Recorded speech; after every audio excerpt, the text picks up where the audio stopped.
let me show you how to save a message as a draft in Yahoo Mail.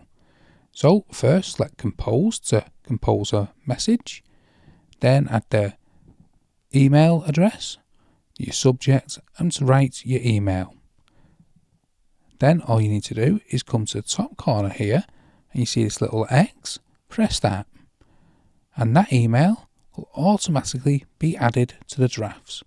You can go to the drafts here and go to that email and make any edits and then finally send it if you wish.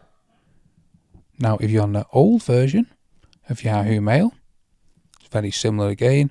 Add the email from once you've composed it. This time press save and it'll go directly into the drafts. We can do the same again, go into the drafts and make any edits. You can also delete it directly from the drafts if you want. However, that's how to save a message as a draft in Yahoo Mail. If you found that video helpful, give the video a like and don't forget to subscribe if you want to see many more helpful videos like this one.